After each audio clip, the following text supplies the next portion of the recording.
Indifférent à Martinez-Zogo, Samuel Eto'o fait une sortie qui déclenche la colère au pays.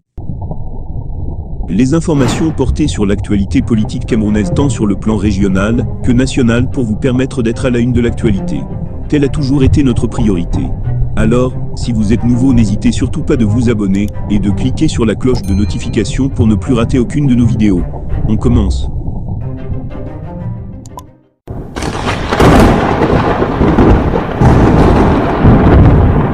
Samuel Eto'o fait une sortie qui déclenche la colère au pays.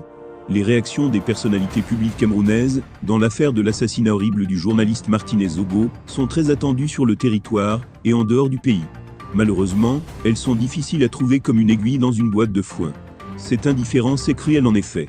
On n'a pas souvenir que le président de la Fédération camerounaise de football, FECAFOO, Samuel Eto'o s'est déjà adressé un mot pour réclamer justice pour l'homme de médias froidement tué et abandonné dans un quartier de Yaoundé, ni même lui souhaiter qu'il repose en paix, ou encore un geste solidaire envers ses membres de famille dans le deuil.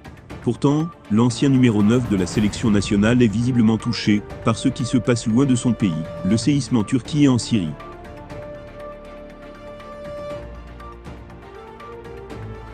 Malgré que le nombre de victimes dans les deux pays susmentionnés soit conséquent et que les images inspirent une pitié indescriptible, certains observateurs reprochent à Samuel Eto'o fils son attitude d'avoir couvert de silence tout ce qui se passe chez lui.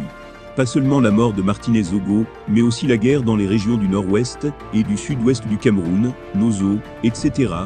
Le lanceur d'alerte Zuimanto ne l'a pas loupé dans sa publication sur les réseaux sociaux que nous vous proposons de découvrir. Il demande de prier pour la Turquie et la Syrie, pourtant lui-même n'a jamais prié pour son propre pays, le Cameroun. 1. Martinez-Zogo assassiné par ses amis du gouvernement, il est resté silencieux et n'a jamais demandé de prier pour l'âme du journaliste. 2.